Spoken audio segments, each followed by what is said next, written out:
विद्युत आवेश का तात्पर्य है ना, आज से स्टार्ट होगा सही मायने में ना। 2 दिन जो हमने पढ़ाया है ना, वो वास्तव में कोई नहीं पढ़ाता है ना। चैप्टर तो आज से स्टार्ट होगा, बुलाता नहीं है ना, वो तो फालतू था, कोई नॉलेज के लिए था है ना। अगर नॉलेज में ये चीजें ना आती है ना तो फिर दिक्कत आती है थोड़ा सा बाद में जी, बिल्कुल आराम से समझने में ना। तो देखिए इसके अंदर सबसे पहली बात, कुछ नोट्स आप इसके अंदर लिख लीजिए छोटे छोटे से। इनमें से न्यूमेरिकल्स जब हमारे चलेंगे 10 दिन बाद वो बहुत काम आएंगे, इसके बिना न्यूमेरिकल होने के बिल्कुल भी है ना। तो सबसे पहली बात, इलेक्ट्रॉन पर आवेश कितना होता है बताओ, कितना? -1.6 गुना 10 की पावर -19 कूलम है ना। साथ साथ नोट कर लो।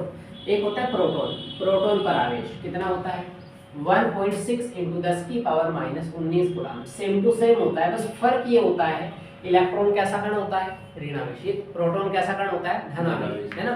फर्क बस इतना है, ऋणावेशित के आगे माइनस आएगा, इसके आगे प्लस आएगा। और प्लस है तो लगाने की जरूरत ही नहीं है, क्योंकि प्लस हो या ना हो उसका मतलब प्लस ही होता है ना। तो यहाँ पे इलेक्ट्रॉन पर आवेश माइनस वाला होता है, प्रोटॉन पर आवेश प्लस वाला होता है। होता है न्यूट्रॉन पर आवेश। न्यूट्रॉन पर कैसा आवेश होता है?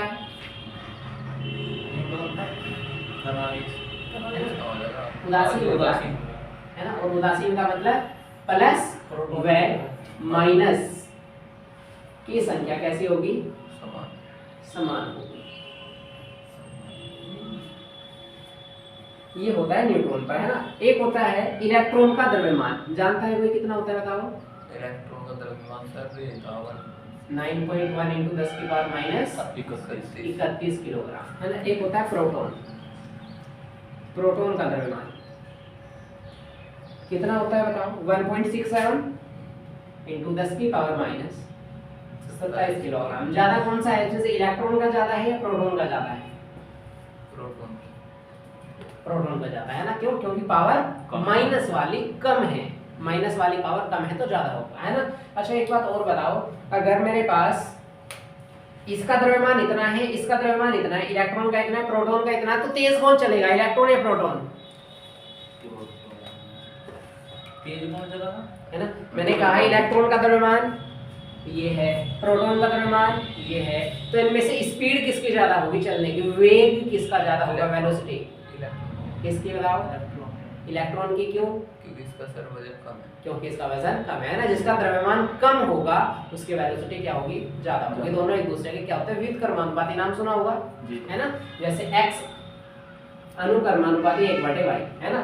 चाहे उसको ये क्या, तो इसके आप दोनों तरीके से पुकार सकते हो है ना। कैसे? एक तो x अनुक्रमानुपाती 1/y, ये क्या, तो x व्युत्क्रमानुपाती y है ना।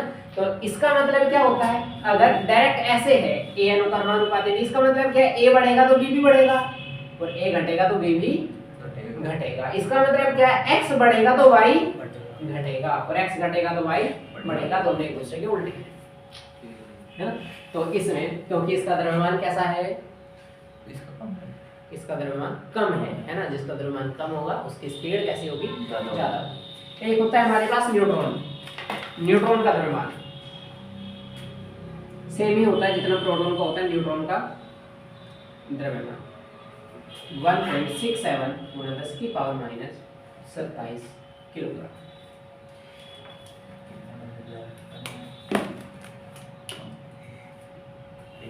एक होता है अल्फा कण, नाम सुना है क्या बताओ? अल्फा कण पर आवेश। अल्फा कण का नाम सुना है आपने? किसको बोलते हैं अल्फा कण है ना। एक प्रकार का धनावेशित कण होता है, जैसे प्रोटॉन होता है ना, एक प्रकार का धनावेशित कण होता है, इलेक्ट्रॉन ऋणावेशित कण होता है। इसी प्रकार से अल्फा कण भी एक कण होता है जो धनावेशित होता है ना। इस पर चार्ज कितना होता है? ये 2 इलेक्ट्रॉनों के बराबर आवेश रखता है ना। मतलब इलेक्ट्रॉन पर कितना आवेश होता है? इलेक्ट्रॉन के बराबर। अल्फा कण पर कितना होगा? 2 इलेक्ट्रॉन के बराबर। मतलब इलेक्ट्रॉन के मान में 2 से गुना कर देंगे बस। कितना आएगा? 1.6 × 10 की पावर -19। कितना आ जाएगा बताओ? 3.2 × 10 की पावर -19 किलोग्राम है ना। ये है अल्फा कण पर आवेश। साथ साथ नोट कर लीजिए इसको आप है ना। ये तो नोट पॉइंट है, वैसे ही याद करने हैं आपको। एक होता है हमारे पास निर्वात की विद्युतशीलता, निर्वात की विद्युतशीलता आप 11th में था ना शायद, एप्सिलॉन नॉट से डिनोट कर देते हैं हम इसको, है ना। बता दूंगा, चलो अभी क्या होता है ना, जब थ्योरी करेंगे तो बता दूंगा। निर्वात की विद्युतशीलता की जो वैल्यू होती है कितनी होती है, 8.85 गुना 10 की पावर -12, और मात्रक होता है इसका कूलम्ब स्क्वायर प्रति न्यूटन मीटर स्क्वायर। मात्रक निकाल के दिखाऊंगा तो थ्योरी करेंगे आगे निर्वात की विद्युतशीलता। और ये वाला क्वेश्चन मोस्ट इंपोर्टेंट क्वेश्चन है, 1 नंबर का, लगभग हर साल पूछा जाता है बहुविकल्प में या फिर अतिलघु में, कि निर्वात की विद्युतशीलता का मात्रक बताइए। मान नहीं पूछता, मात्रक, है ना, क्या है? हर साल लगभग आता है। वो लिख रहा है कूलम्ब स्क्वायर प्रति न्यूटन मीटर स्क्वायर। आगे, और है ना, इसको बोलते क्या है, इसका नाम होता है एप्सिलॉन नोट, ये बोलते हैं इसको एप्सिलॉन नोट, ये एप्सिलॉन 0, है ना, नोट बोल दो उसको, चाहे आप 0 बोल दो, है ना। अच्छा, एक पीको, है ना, आपने कुछ और चीजें जैसे पीको, पीको किसको कहते हैं, जैसे पिको फैराड होता है, पिकोमीटर होता है ना। पिको का मतलब क्या होता है, 10 की पावर -12 मीटर, है ना। एक होता है एंगस्ट्रम, एंगस्ट्रम का मतलब 10 की पावर -10। एक होता है नैनो, नैनो का मतलब 10 की पावर -9। एक होता है माइक्रो, माइक्रो मतलब, या चलो नैनो के बाद में माइक्रो ही लिख देता हूं, माइक्रो को चलो ऐसे शॉर्ट में लिखते हैं म्यू, है ना। म्यू का मतलब कितना होता है, 10 की पावर -6। और एक होता है हमारे पास मिली, मिली का मतलब 10 की पावर -3, ये होता है हमारे पास। एक मेगा भी होता है, मेगा 10 की पावर मेगा, मेगा का मतलब होता है 10 की पावर 6 पॉजिटिव, है ना, माइनस में आएगी।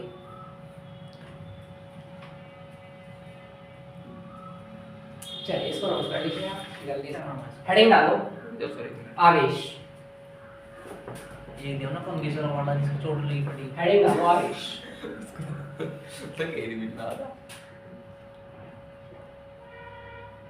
ऐसे वाली पार्टी पूछी कर लो। इसके अंदर लिखो किसी वस्तु पर, किसी वस्तु पर इलेक्ट्रॉनों की कमी या वृद्धि होना ही आवेश कहलाता है।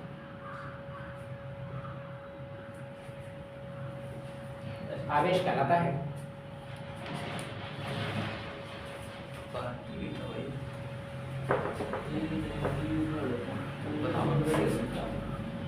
आवेश कहलाता है। हेडिंग डालो, सेंटर हेडिंग, आवेश के प्रकार, आवेश के प्रकार। आवेश कितने प्रकार के होते हैं बताओ, आवेश 2 प्रकार का होता है। फर्स्ट पॉइंट धनावेश, और सेकंड होता है ऋण आवेश।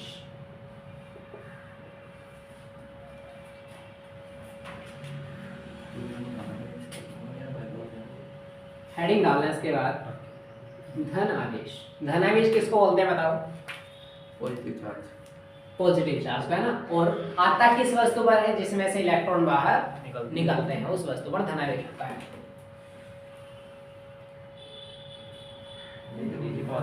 यदि किसी वस्तु से इलेक्ट्रॉन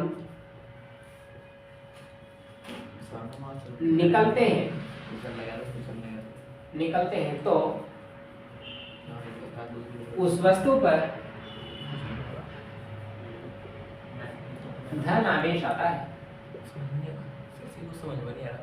किसकी बताओ, विशाल समझ नहीं आ रहा, तो उस वस्तु पर धन आवेश आता है।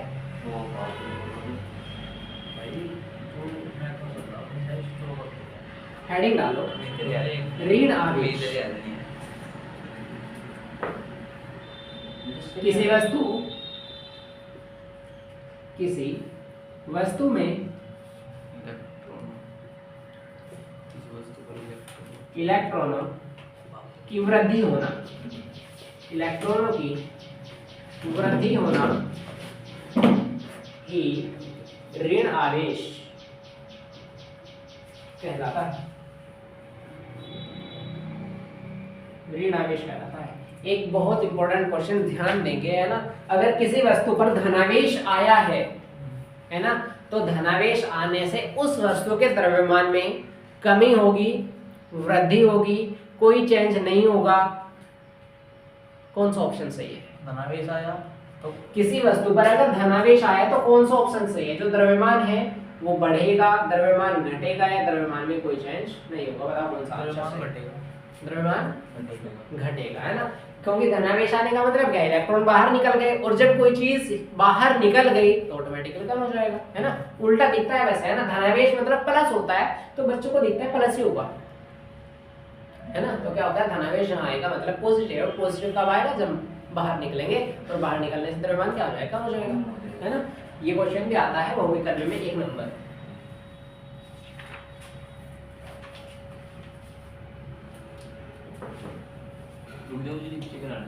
हाँ, नीचे से छोड़ रहा हूँ। आगे आवेश हमारे 2 प्रकार के होते हैं। एक होता है सजातीय आवेश, और एक होता है विजातीय आवेश। विजातीय आवेश, अच्छा, सजातीय, जाति किसको बोलते हैं? जाति बोलते हैं प्रकृति, है ना। जाति मतलब प्रकृति, और स मतलब समान, है ना।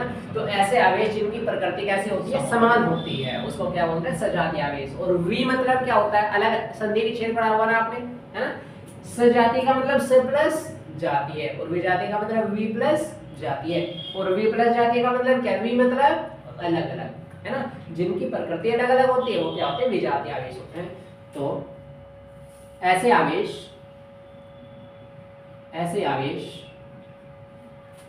जिनकी प्रकृति समान होती है,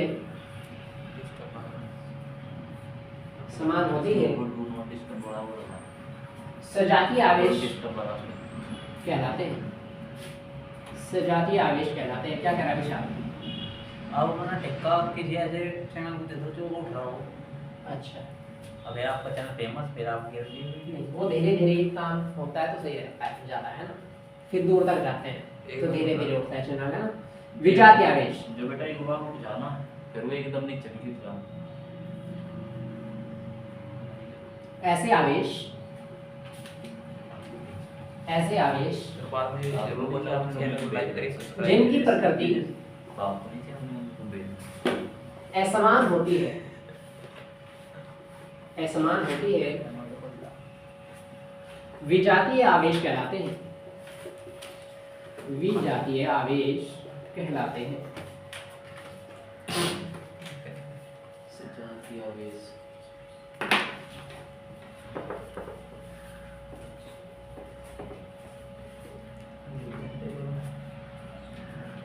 तो इससे फायदा तो ये रहेगा कि आप बहुत तो हम है ना। अच्छा, एक चीज और, जो सजातीय आवेश होते हैं ये एक दूसरे को क्या करते हैं बताओ?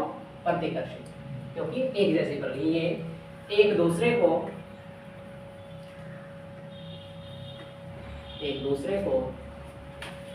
प्रतिकर्षित करते हैं।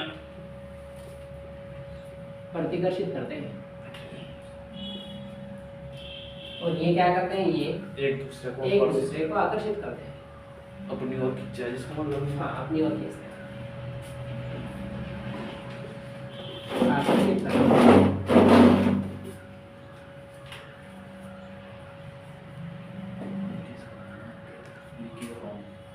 हाँ आवेश का मात्रक, बस चलने वाले हैं।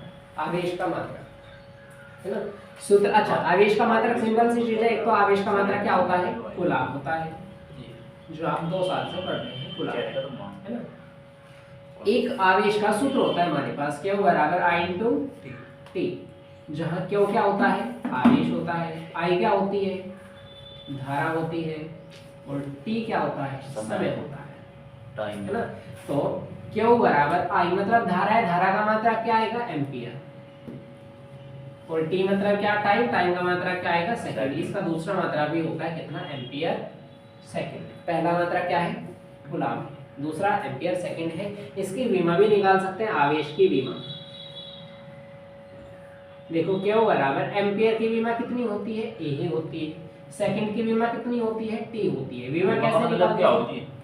हैं, विमा का मतलब क्या होता है ना, विमा का मतलब एक तरह से इसका मापक होता है बस, है ना, जी डिनोट करते हैं जिस चीज से, है ना। जैसे अगर मान लेंथ है, जैसे हमारे पास लंबाई है, जी। लंबाई की विमा क्या होगी, ये निकालनी है हमें। तो लंबाई की विमा क्या है, इसका मतलब है कि लंबाई का मतलब मीटर होता है ना।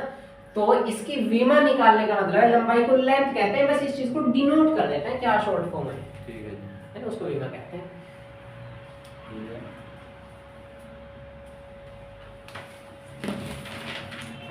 हाँ भाई चलो बुलावा आया है। हेमंत दत्ता अब मैंने नीचे बता रहा हूँ सर आ गया सही है, आप मिटो दिया आपने, मैंने किया भी हुआ नहीं अभी तक, मेरे पर ले लीजिए मेरा इधर से कर लेना साइड में से।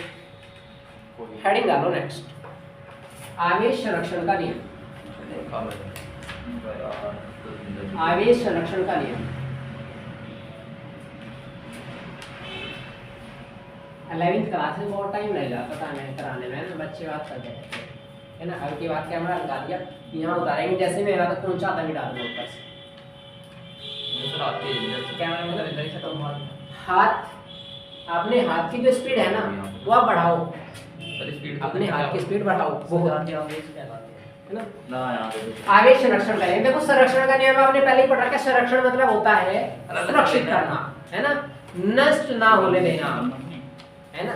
संरक्षण का मतलब क्या होता है, नष्ट ना होने देना, है ना। तो आवेश संरक्षण का मतलब क्या है, कि आवेश को हम एक जगह क्या रख सकते हैं, मतलब एक तरह से नष्ट होने से बचाना है, बस एक तरह से, है ना। मतलब ट्रांसफर तो कर सकते हैं, है ना, लेकिन उसको नष्ट नहीं कर सकते, है ना। तो यही क्या आवेश संरक्षण का नियम है ना। अरे तुम देखो तो जैसे ऊर्जा संरक्षण का नियम आपने पढ़ा था, ऊर्जा संरक्षण में क्या होता था, ऊर्जा को न तो उत्पन्न किया जा सकता है और न ही ऊर्जा को नष्ट किया जा सकता है, ये ऊर्जा संरक्षण का नियम था। यहाँ ऊर्जा की जगह कौन आ जाएगा, आवेश आ जाएगा बस। तो क्या लिखेंगे, आवेश को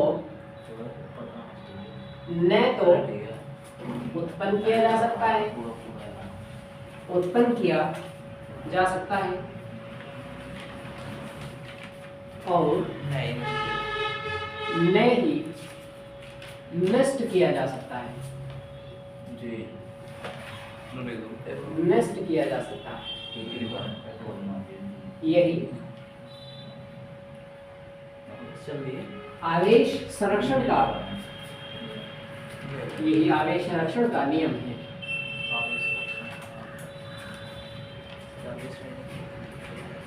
ठीक है, हमारा आवेश का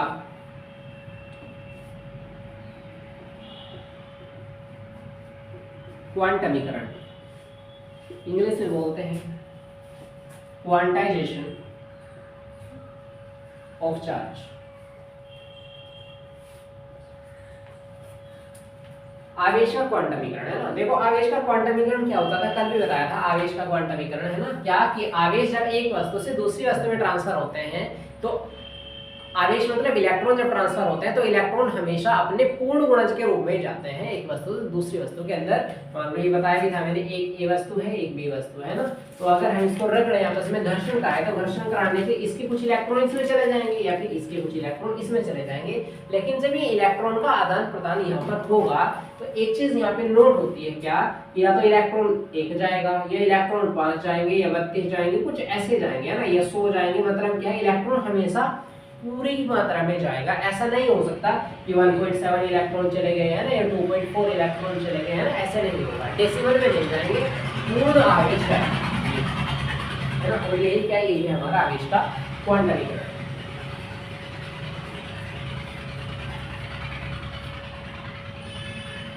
लिखो उसके अंदर किसी इंग्लिश में लिखा हुआ दिया। हाँ, अगर लिखने चाहो आप लिख लो इंग्लिश में, है ना। किसी वस्तु किसी वस्तु में आवेश का आदान प्रदान किसी वस्तु में आवेश का आदान प्रदान सदैव इलेक्ट्रॉन के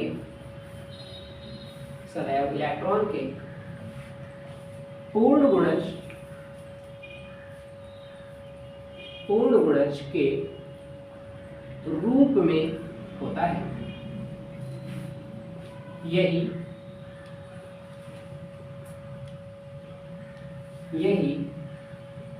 आवेश का क्वांटमीकरण है। यही आवेश का क्वांटमीकरण है।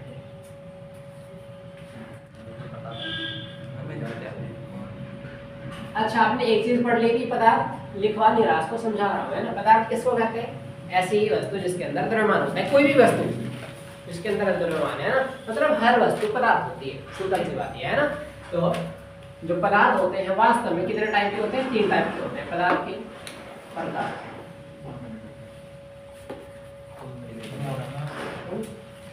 तीन प्रकार के होते हैं पदार्थ। पहला कौन सा बताओ? पहला होता है चालक, दूसरा होता है अचालक और तीसरा होता है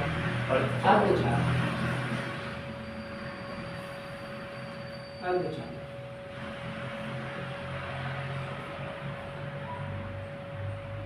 अच्छा, चालक कौन से होते हैं? ऐसे वस्तु है जिनके अंदर विद्युत धारा का प्रवाह आसानी से हो सकता है, उसको क्या कहते हैं? चालक कहते हैं। लिखेंगे चालक की डेफिनेशन।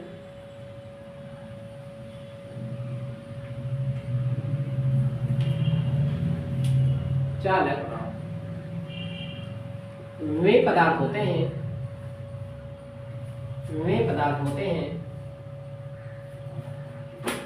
जिनमें विद्युत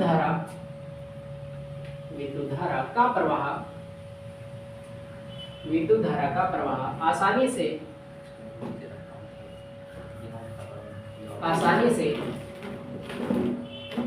हो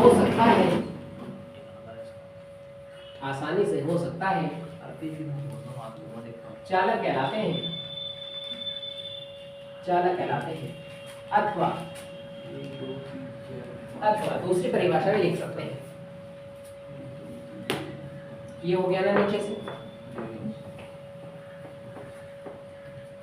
सर आप बोल देते हम लिख लेते। अथवा है ना दूसरी। आपका टाइम वेस्ट नहीं होगा। ऑनलाइन चलेगा आप देखो। बोलो। चालक सॉरी वे पदार्थ होते हैं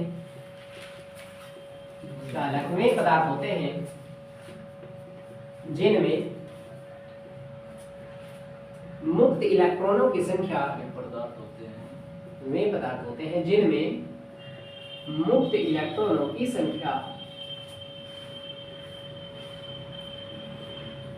बहुत अधिक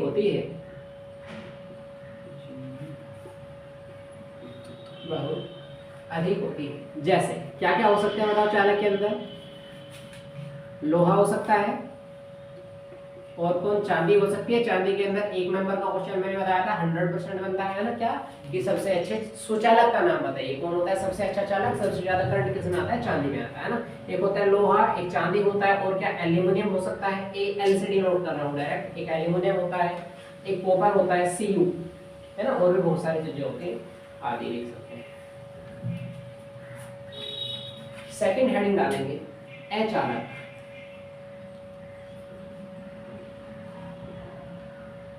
अचालक ये डाल रखी थी, वैसे यहाँ पे जगह नहीं बची। अथवा भी लिखने सर। हाँ, अथवा भी अगर लिखना चाहो लिख लो आप, है ना। नहीं लिख सकते। नहीं सर चलिए आपको लगा देगी हाँ ये निकालना में तो बात है। हेडिंग डाली अचालक।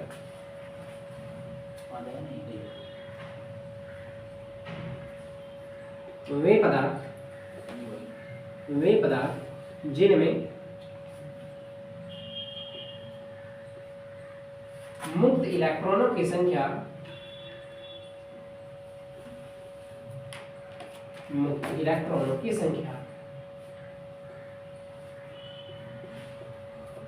नगण्य होती है नगण्य होती है,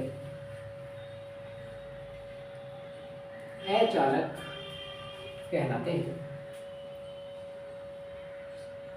अचालक कहलाते हैं। अथवा दूसरी परिभाषा लिखना चाहो लिखें, है ना।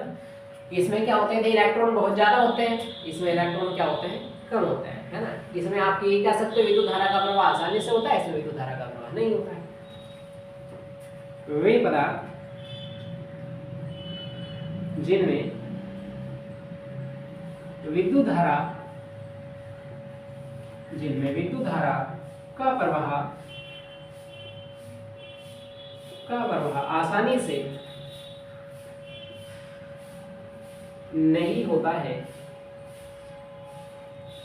नहीं होता है, अचालक कहलाते हैं। अचालक कहलाते हैं। जैसे अचालक में क्या क्या हो सकता है विशाल? अचालक एक तो लकड़ी हो सकती है लेकिन सूखी, एक तो सूखी लकड़ी है ना। और क्या हो सकता है? कागज। और क्या हो सकता है? रबर। ऊपरी कौन सा? जिनमें मुक्त इलेक्ट्रॉन की संख्या नगण्य। नगण्य मतलब शून्य, नगण्य मतलब ना के बराबर, है ना। होते तो है लेकिन कम होते हैं, है ना। रबर हो सकता है और प्लास्टिक हो सकती है, आदि चीजें हो सकती है हमारी, प्लास्टिक आदि।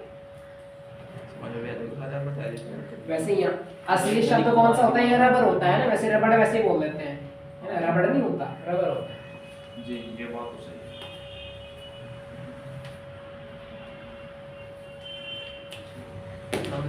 तो दो चीजें समझ आई होगी ना यहाँ से।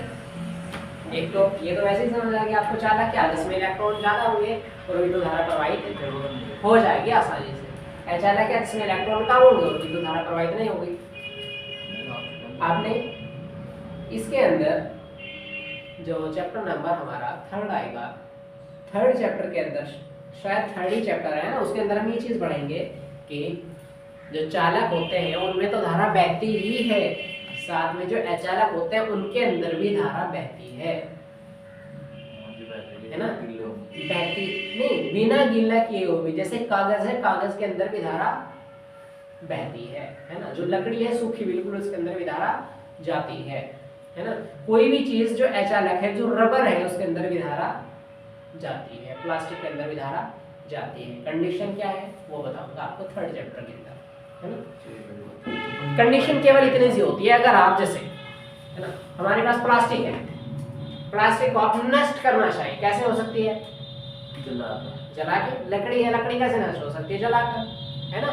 तो अगर आप जैसे कागज है, कागज कैसे जलाकर, है ना। अगर आप कागज को जलाएं, है ना, कागज मतलब अचालक, कोई भी अचालक हो, अगर आप उसको नष्ट करने की कोशिश करें तो नष्ट तो हो जाता है ना। मान लो वो कुछ टाइम तो लगता है ना नष्ट होने में, कोई चीज एकदम नष्ट नहीं हो सकती, है ना।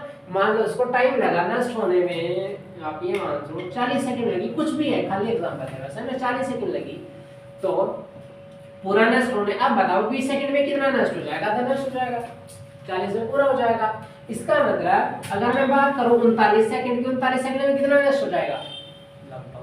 लगभग पूरा ही हो जाएगा, है ना। अगर मैं इसकी और भी थोड़ी सी कंडीशन मैं ये कर दूं कि 39.9 कर दूं उसको, अब क्या होगा?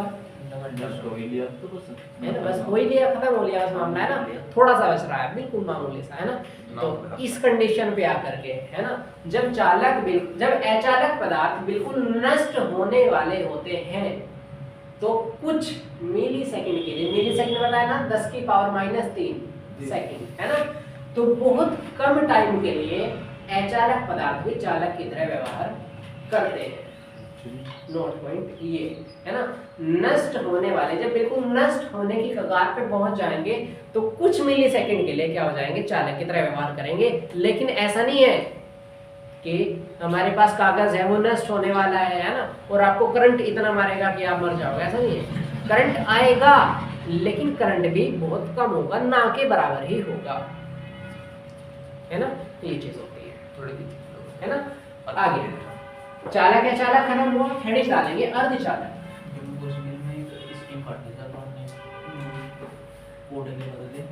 हेडिंग डालो अर्धचालक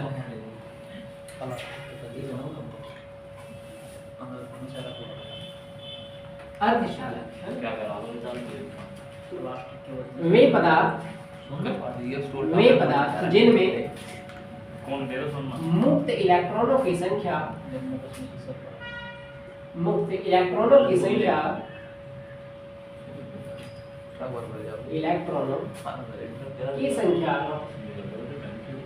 अच्छा इसके अंदर इलेक्ट्रॉन कैसे होंगे भाई, कम होंगे या ज्यादा? इसमें जी अर्धचालक के अंदर चालक से तो कम होंगे और अचालक से ज्यादा होंगे, बीच वाला होता है ना, जी है ना। मुक्त इलेक्ट्रॉनों की संख्या चालकों से कम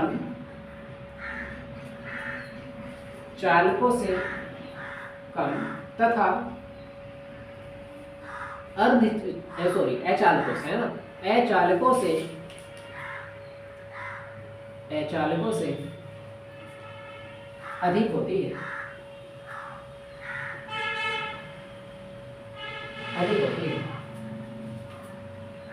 जितना बड़ी हिला करते हैं होती है ना। एग्जाम्पल लिख सकते हो आप, जैसे आप जैसे की जगह आप एग्जाम्पल लिख सकते हो, उदाहरण लिख सकते हो, है ना। क्या होता है, एक होता है सिलिकॉन और एक होता है जर्मेनियम।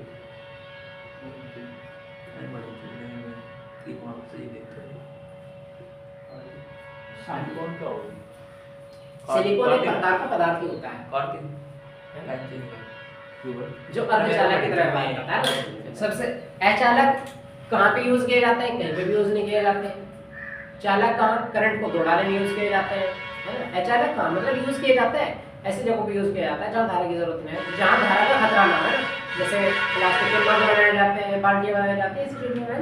और अर्धचालक कहाँ यूज किए जाते हैं, सबसे मेन पॉइंट है ना, इसका क्वेश्चन भी बनता है ना। अर्धचालक हमारे लैपटॉप में यूज होते हैं, मोबाइल में यूज होते हैं, है ना। आप जैसे मोबाइल को चार्ज करते हो, है ना, तो 1% से चार्ज होता है, 0 से 1 2 3 4 5 6 चार्ज होता रहता है ना। ऐसा आपने देखा कभी कि आपका मोबाइल ठीक है और 50% से ज़्यादा चार्ज ना हो रहा हो, या 60 से ज़्यादा चार्ज ना हो, या 40 से ज़्यादा चार्ज ना हो ही नहीं सकता, है ना। अगर ठीक है तब की बात कर रहा हूँ भाई, चार्ज होगा तो 100 तक जाएगा ना, है ना। अगर खराब है तो अलग बात है ना, शायद ना चाहे बैटरी का खराब है ना।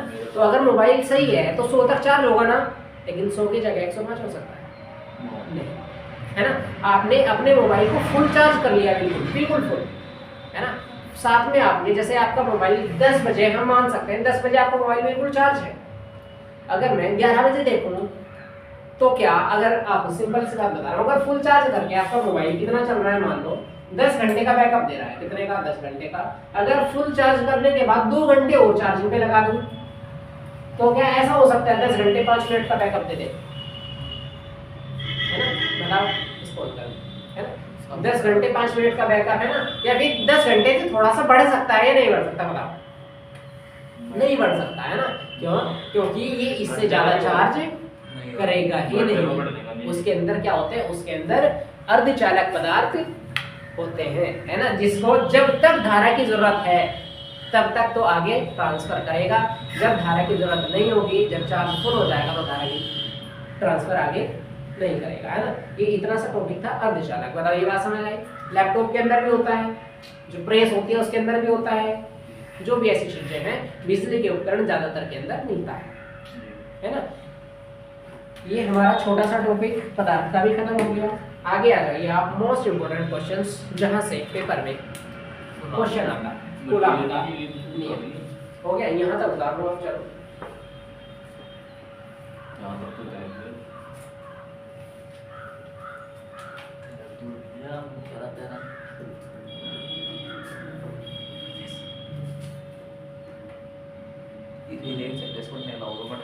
कूलाम का नियम, इसमें से हर साल क्वेश्चन पूछा जाता है ना, और साथ में न्यूमेरिकल तो जरूर आता है ना। या तो क्वेश्चन आएगा या न्यूमेरिकल आएगा, न्यूमेरिकल के चांस ज्यादा रहते हैं, क्योंकि ये चैप्टर पहले, अब से 5-6 साल पहले, 3-4 साल पहले कूलाम का नियम बहुत आता था। अब ये आसान हो गया है ना, पढ़ने में थोड़ा सा आसान है, इसलिए इस पे अब 2-3 साल से न्यूमेरिकल ज्यादा है है ना। तो सिंपल है, इक्वल न्यूमेरिकल भी कर सकते हैं, एक सूत्र याद करना है, खत्म हो जाएगा। अच्छा, एक क्वेश्चन यहाँ हमने लिखा था अर्धचालक वाला है ना, अर्धचालक के अंदर एक क्वेश्चन बनता है किन्हीं दो अर्धचालकों के नाम बताइए। एक नंबर का क्वेश्चन होता है, यही पूछता है किन्हीं दो अर्धचालकों के नाम बताइए। क्वेश्चन बदल के भी नहीं आता, यही क्वेश्चन आता है जब भी आता है पेपर में, है ना, 2 साल में 3 साल में एक बार जरूर आता है ना। ये पूछता है दो अर्धचालकों के नाम, लिख दोगे, नहीं आता है। कूलाम का नियम, है ना, कूलाम के नियम देखो, पहले आपको रिजल्ट दिखा देता हूं, है ना। कूलाम का नियम F बराबर क्या होता था। अच्छा, अगर मैं गुरुत्वाकर्षण का नियम आपने पढ़ रखा है, गुरुत्वाकर्षण का नियम क्या कहता था बताओ। F बराबर G m1 m2 upon r², यही होता था, क्या बताओ, है ना, ये होता था। इसी तरह से हमारे पास ये G क्या होता था, कांस्टेंट होता था। अगर आप इसको हटा देते थे तो क्या लिख देते थे, F अनुकर्मानुपाती m1 m2 upon r²। ये किसका नियम था, ये था गुरुत्वाकर्षण का नियम। ऐसे ही है हमारे पास कूलाम का नियम। गुरुत्वाकर्षण में हमारे पास क्या होते थे, दो द्रव्यमान होते थे जो एक दूसरे को आकर्षित करते थे, है ना। ये तो था गुरुत्वाकर्षण का नियम, उनके बीच की दूरी कुछ ना कुछ होती थी, है ना। ये गुरुत्वाकर्षण का था। कूलाम का नियम भी ऐसा ही है, गुरुत्वाकर्षण में द्रव्यमान होता था, यहाँ द्रव्यमान नहीं है, यहाँ कौन है, आवेश है। तो आवेश की जगह m की जगह कौन आ जाएगा, Q, m1 की जगह Q1, m2 की जगह Q2 बटे में कौन, r²। वही से एक दूसरे के भाई भाई हैं बिल्कुल, कूलाम का नियम और गुरुत्वाकर्षण का नियम। बस किसकी जगह, m की जगह Q1, है ना। यहाँ पे हम क्या कहते थे परिभाषा, कि किसी दो पिंडों के बीच लगने वाला जो बल होता है, ये क्या है, फोर्स। भाई आपने इस टाइप की चीजें तो पढ़ी होंगी ना। अगर F अनुकर्मानुपाती A है, F अनुकर्मानुपाती B है, दो समीकरण है, समीकरण नंबर 1 है, ये समीकरण नंबर 2 है, तो हम इसको क्या कह सकते हैं कि F अनुकर्मानुपाती अगर A के भी है और B के भी है, तो हम इसको ऐसे भी लिख सकते हैं ना कि F अनुकर्मानुपाती A भी है ना, कि दोनों के अनुकर्मानुपाती है। भाई ये दोनों थे तो इकट्ठे लिखे, और ये एक था, एक ही जैसा था, एक ही जैसा लिख दिया हमने, है ना। तो इसी तरह से यहाँ पे इसका मतलब क्या होता था, यहाँ पे कि जो बल है, फोर्स है, वो A के अनुकर्मानुपाती है। यहाँ फोर्स किसके, B के अनुकर्मानुपाती है। यहाँ फोर्स किसके, दोनों के अनुकर्मानुपाती है। इसका मतलब ये है, यहाँ इसका मतलब क्या है कि जो फोर्स है इसको हम अलग अलग करके लिख सकते हैं। क्या बताओ, F एक बार लिख दो m1 m2, एक बार लिख दो 1 अपॉन r²। बताओ सही है क्या। अब इसको अगर ये पहली समीकरण, ये दूसरी समीकरण, ऐसे लिखते थे हम, है ना। अगर इसको इकट्ठा करके लिखना है F और F, एक बार आ गया और ये ऊपर नीचे है ना। तो हम क्या कहते थे यहाँ कि जो बल होता है लगने वाला, किन्हीं दो पिंडों के बीच लगने वाला बल, उनमें पिंडों के द्रव्यमानों के गुणनफल के अनुकर्मानुपाती होता है और उनके बीच की दूरी के वर्ग के अनुकर्मानुपाती होता है। ये कहते थे। यहाँ पर भी ऐसा ही है कि किन्हीं दो आवेशों के बीच, दो आवेश हैं, किन्हीं दो आवेशों के बीच लगने वाला आकर्षण या प्रतिकर्षण का बल, एक वर्ड नया जुड़ा बस, आकर्षण या प्रतिकर्षण। ये क्यों लगाया, क्योंकि अगर आवेश अलग अलग प्रकृति के होंगे तो आकर्षण होगा, अगर आवेश एक जैसी प्रकृति के होंगे तो प्रतिकर्षण होगा, है ना। तो किन्हीं दो आवेशों के बीच लगने वाला आकर्षण या प्रतिकर्षण का बल उन दोनों आवेशों के गुणनफल के कैसा, अनुकर्मानुपाती, और दूरी के वर्ग के व्युत्क्रमानुपाती होता है ना। मतलब F अनुकर्मानुपाती Q1 Q2 होगा पहले समीकरण, और F अनुकर्मानुपाती 1/r² हो गया दूसरा, है ना। देखो आप हेडिंग डालो, कूलाम का नियम।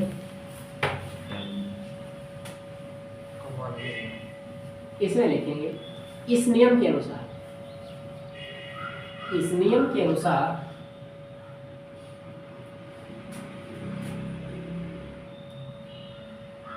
किन्हीं दो, इन्वर्टेड कोमा लिखना आता है। एक दिन मैंने बोला क्लास में ऐसे कि इन्वर्टेड कोमा, है ना, एक ने ऐसे लिख दिया,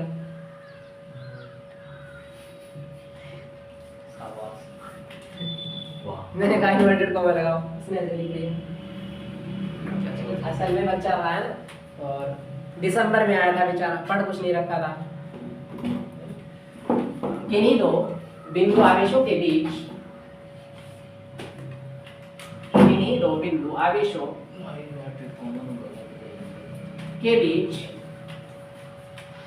लगने वाला लगने वाला आकर्षण या प्रतिकर्षण का बल, आकर्षण या प्रतिकर्षण का बल उन दोनों आवेशों के गुणनफल के अनुक्रमानुपाती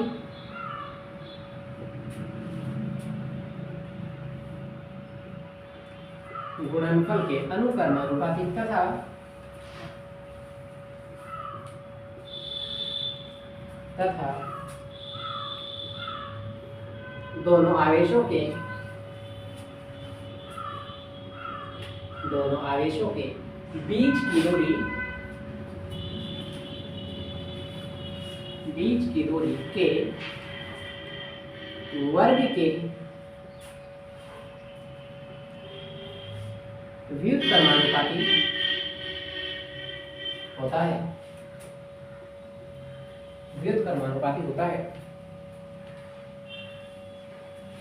इन्वर्टेड कोमा क्लोज।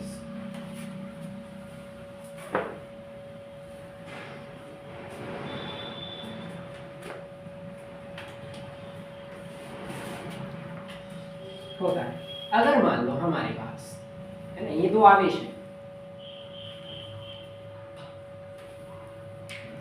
एक आवेश ये है Q1, एक आवेश ये है Q2। इन दोनों के बीच की दूरी कितनी है? मान लो R है। तो चलो इसको चित्र बनाओ, पहले थोड़ा सा लिखेंगे इसके बारे में।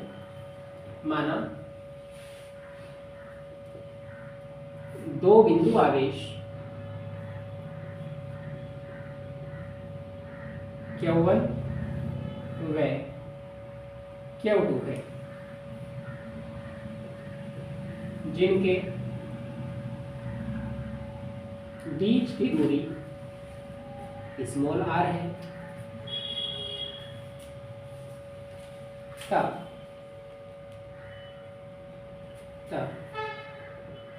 दोनों आवेशों के बीच लगने वाला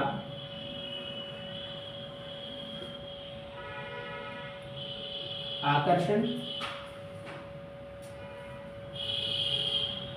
या प्रतिकर्षण बल,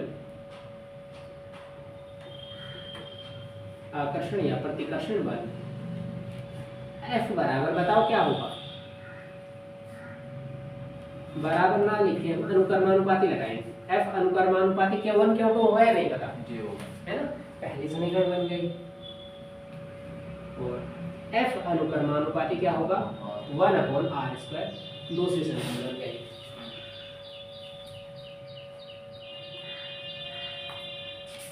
समीकरण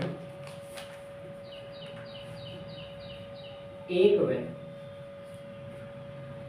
2 से ऐसे ही है। देखो ये पहली है, ये दूसरी, कंबाइन करके लिखेंगे। F और F कॉमन है तो F आ जाएगा एक बार। और ऊपर कौन था? Q1 Q2, नीचे कौन था?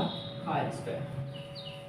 अब देखो यहाँ F अनुक्रमानुपाती को हटाते थे, है ना, तो हमेशा वहां पे अगर गुरुत्वाकर्षण वाला था तो क्या लगाते थे? J लगाते थे, है ना। अगर काइनेटिक एनर्जी वाला होता था तो K लगाते थे, नियतांक, है ना। यहाँ हमारे पास कांस्टेंट आता है, यहाँ भी कांस्टेंट कितना आता है? K आता है ना। साथ में कितना? Q1 Q2 बटे कौन? r²। जहाँ K एक नियतांक है,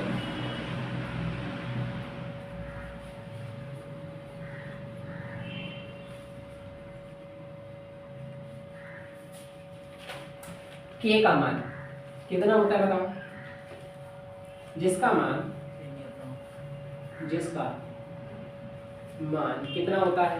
1/4 पाई एप्सिलॉन नॉट होता है। कितना होता है? 1/4 पाई एप्सिलॉन नॉट। और 1/4 पाई एप्सिलॉन नॉट का मान कितना होता है? 9 गुना 10 की पावर 9। ये एप्सिलॉन नॉट पाई का तो क्या होगा आज तुमने? किसके ऊपर? पाई के आगे एप्सिलॉन नॉट कर बना दिया, बना यू होगा। ऐसे। जो पहले लगाया था वही है ना, कि एक नियतांक जिसका मान ये होता है, तो f बराबर कितना आएगा, यहाँ देखो k का मान कितना है 1/4 पाई एप्सिलॉन नॉट, तो k की जगह लिखिए कौन 1/4 पाई एप्सिलॉन नॉट, साथ में कौन बच रहा है Q1 Q2 और नीचे कौन बच रहा है r²। ये निकल गया हमारा कूलम्ब का नियम, जो दर्शाना पड़ा हुआ ये दर्शाना था वैसे। आगे देखो भाई, जहां ट्यूशन क्लास है जहां तो 1 को, अच्छा ये तो हमने लिख दिया, जहां f क्या है, सब मान लेते हैं। जहां f है लगने वाला बल,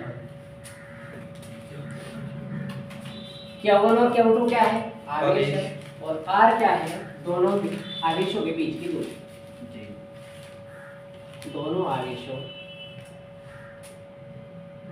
के बीच की सभी को की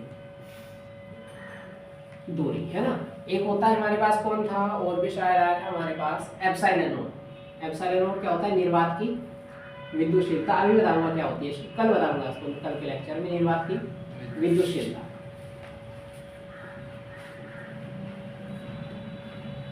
विद्युतशीलता इसका मान भी बताया था, एप्सिलॉन नॉट का लिखा था ना पीछे, कितना होता है 8.85 गुना 10 की पावर -12 मात्रा कूलम्ब स्क्वायर प्रति न्यूटन मीटर स्क्वायर।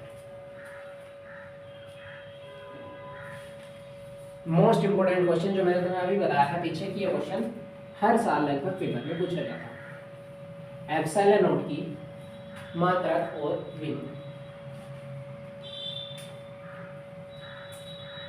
10 की बात कितने बार आएगा, 10 की पावर -12 एप्सिलॉन नॉट का मात्रक c² m m², सी मतलब कूलम्ब कूलम्ब। है ना। अब देखो मात्रक कैसे निकालते हैं, किसका निकालना है एप्सिलॉन नॉट का, तो ध्यान देंगे सबसे पहली बात मात्रक निकालने के लिए क्या चाहिए, सूत्र फॉर्मूला। फॉर्मूला कहाँ है, ये रहा, प्रूफ किया आगे है ना, इससे निकाल लेंगे। देखो क्या करेंगे, एप्सिलॉन नॉट का निकालना है ना हमें, तो एप्सिलॉन नॉट को अकेला छोड़ो कैसे भी करके, है ना। एप्सिलॉन नॉट को इधर भेज दो और f को इधर भेज दो, है ना। तो एप्सिलॉन नॉट बराबर कितना आएगा, देखो एप्सिलॉन नॉट यहाँ जाएगा ऊपर, यहाँ कितना बचेगा 1/4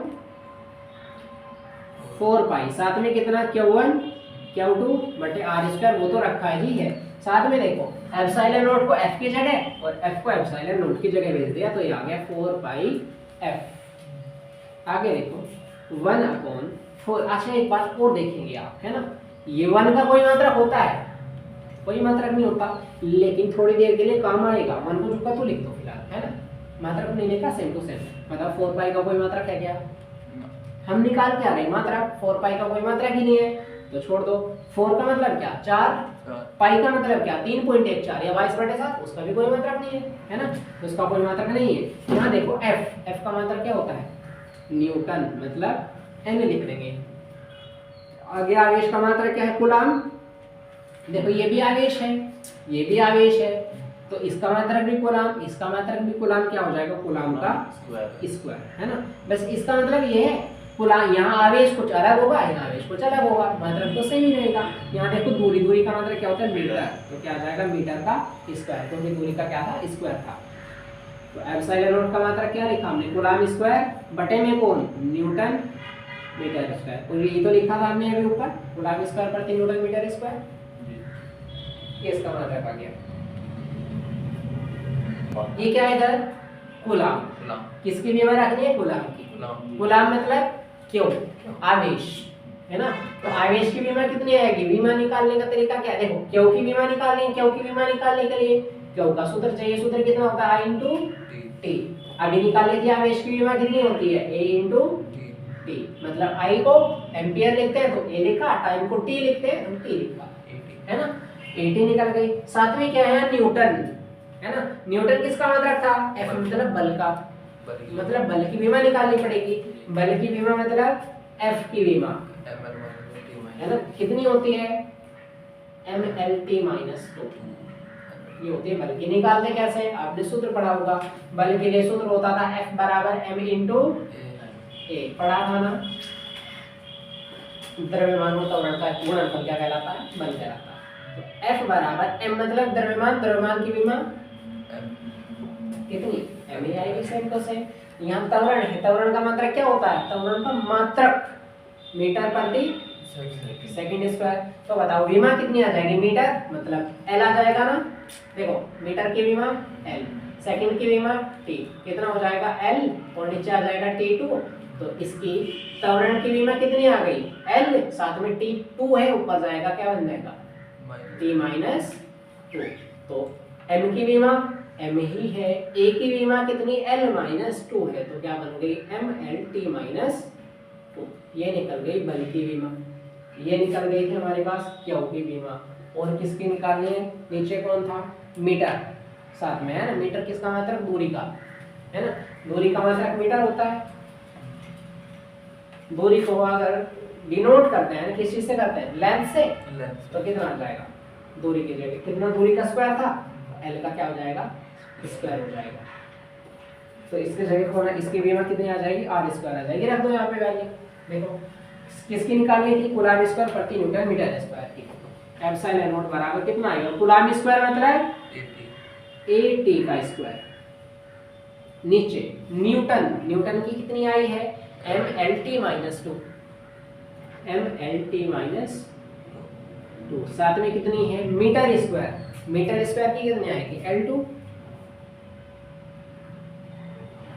अब देखो इधर साथ में m कितना है, एक ही तो है, ऊपर ले जाओ तो m कितना हो गया -1 हो गया।